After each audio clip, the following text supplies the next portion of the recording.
The Convention on Biological Diversity, Article 8J. The Convention on Biological Diversity, or CBD, is a treaty designed to conserve and sustain biological diversity. Within the CBD is Article 8J, which is concerned with traditional knowledge, innovations, and practices of Indigenous and local communities. The CBD and Article 8J both directly impact the lives of Indigenous peoples. History behind the Convention. The origin of the negotiations for the Convention on Biological Diversity lies in the 1987 Governing Council Decision 1426 of the United Nations Environment Programme, which called upon UNEP to convene an ad hoc working group of experts on biological diversity for the harmonization of existing conventions related to biological diversity.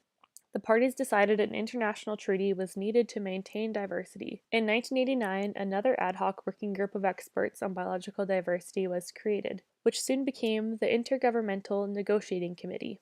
This group drafted the first copies of the CBD through 7 working sessions. Following its finalization, the CBD was open for signature in 1992 at the Earth Summit in Rio de Janeiro, and in December of 1993 it was entered into force. The principal objectives of the Convention on Biological Diversity are the conservation and sustainable use of biological diversity and the fair and equitable sharing of benefits arising from its utilization. The Convention recognizes that the key to maintaining biological diversity depends upon using this diversity in a sustainable manner. This multilateral treaty has been signed by 193 parties from around the world, Canada being the first country to sign. Along with the creation of the CBD, the Nagoya Protocol and the Cartagena Protocol were created. These agreements outline the principles included in the CBD. In addition, the Nagoya Agreement contains legal frameworks for the implementation of the CBD. Within these agreements are further details about the contents of the CBD.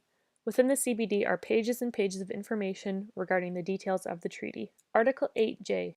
Within the CBD are 42 articles, such as objectives, cooperation, settlements of disputes, and many more. Under Article 8, in situ conservation, are 8 sub-articles. These include protected areas, A to C, ecosystems, habitats, and viable populations, D, buffer zones, E, rehabilitation of ecosystems and recovery of threatened species, F, biosafety, G, alien species, H, traditional knowledge and related provisions, J, and mitigation of threats, L. The sub-article of concern for this video is Article 8J, Traditional Knowledge and Related Provisions. Article 8J states, subject to its national legislation, respect, preserve and maintain knowledge, innovations and practices of Indigenous and local communities embodying traditional lifestyles relevant for the conservation and sustainable use of biological diversity, and promote their wider application with the approval and involvement of the holders of such knowledge. Innovations and practices, and encourage the equitable sharing of benefits arising from the utilization of such knowledge, innovations, and practices. The traditional knowledge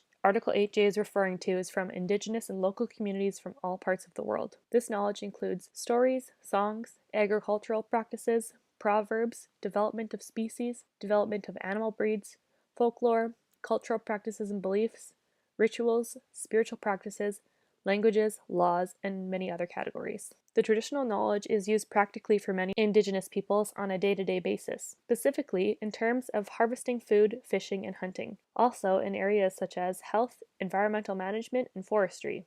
This knowledge is often embodied in traditional stories and languages. It is integral to conserve this knowledge and ensure its continuation into the future. Without this knowledge, many industries, such as the modern agriculture industry, would suffer.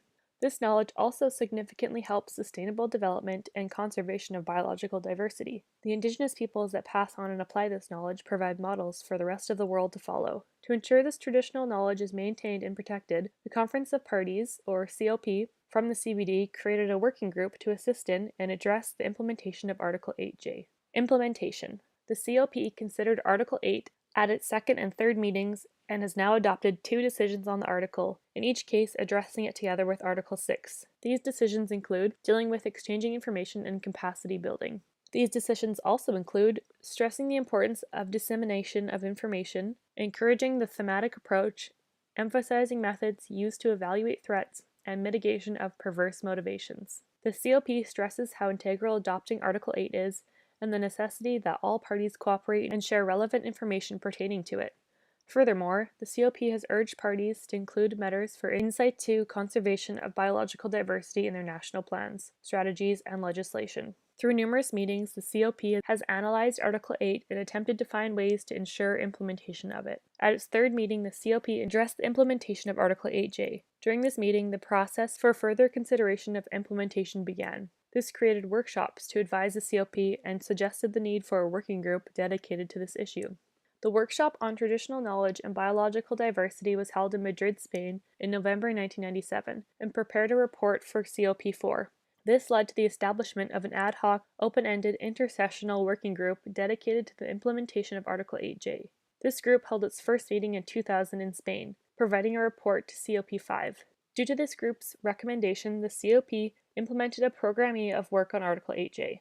The Program E of work is divided into two phases according to the priority assigned to the tasks. The mandate of the working group was extended to undertake specific tasks under the program of work, to review progress on its implementation, and to make recommendations for further actions.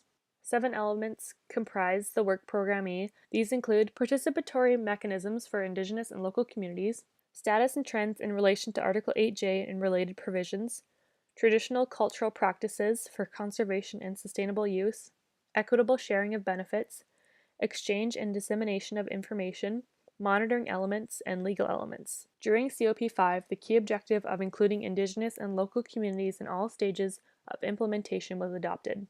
During the 13th meeting in Montreal, Canada, the COP welcomed other governments, parties, Indigenous representatives, and people from local communities to assist in finding new ways to achieve full integration of Article 8J.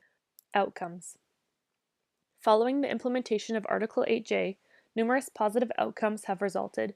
These include the Plan of Action for the Retention of Traditional Knowledge, the Aquican Voluntary Guidelines, and the Voluntary Funding Mechanism, which helps to facilitate the participation of Indigenous and local communities in convention meetings. Another important outcome was the adoption of 3 indicators for traditional knowledge, status, and trends. These indicators include monitoring trends in linguistic diversity and numbers of speakers, trends in land use changes and land tenure in traditional territories, and finally, trends in the practice of traditional occupations. More of the positive outcomes include the creation of the Kariwa Yiri Code of Ethical Conduct, which provides information concerning informed consent, the assistance the working group provided in creating the Nagoya Protocol, and the Rutzel E.G. Risakik Voluntary Guidelines, which were formed in 2018 and provide instructions for the repatriation of traditional knowledge. Overall, the CBD and Article 8J produce many positive outcomes that are benefiting Indigenous peoples and providing biodiversity conservation worldwide. However, there are problems that have occurred during the implementation process that are currently being resolved and discussed by the COP. Issues. One of these issues is urbanization. This is a growing problem that is impacting biodiversity conservation. This is due in part to the fact that relationships between cities and biodiversities is not a well-known area of study. This lack of knowledge needs to be filled if we are to understand the direct impact cities are having on biodiversity. Furthermore, the CBD and its articles cannot be implemented unless these interactions are better understood. Biodiversity is directly impacted as a result of cities consuming most of the world's resources, containing most of the human population, and growing rapidly. In addition, cities create much of the world's waste and pollution, thus harming biodiversity living in or near them. Therefore, the CBD has addressed these significances and is attempting to work with the cities and governments to ensure implementation occurs and biodiversity is maintained even in industrial areas. Another issue that has surfaced around the implementation of the CBD is land and property rights disputes. Without the land, many Indigenous groups' traditional knowledge and practices cannot be carried out. Article 8J outlines the importance of traditional knowledge, but does not fight for the land rights of the Indigenous peoples that produce and maintain this knowledge. This is an issue the COP have been struggling with. The issues of traditional knowledge, innovations, and practices of Indigenous and local communities have arisen frequently in COP discussions on intellectual property right. There is a clear link between traditional knowledge and traditional lands and waters. Unfortunately, the CBD cannot control how the countries allocate their land and water. Conclusion. Article 8J is of vital importance to Indigenous peoples whose knowledge has been used in the conservation methods. The implementation of Article 8J has been extensive, and there are issues that are ongoing within this area. The outcomes of the CBD and Article 8J have been plentiful, and many have reaped positive benefits for the biological diversity and Indigenous cultures. Despite this, there is still much that needs to be done in terms of implementing Article 8J and guaranteeing the people that produce the traditional knowledge are pleased with how their knowledge is applied. Article 8J and the CBD are incredibly important and have greatly changed the ways in which countries approach biological diversity conservation. I hope this video helped you gain a better understanding of the Convention on Biological Diversity and Article 8J.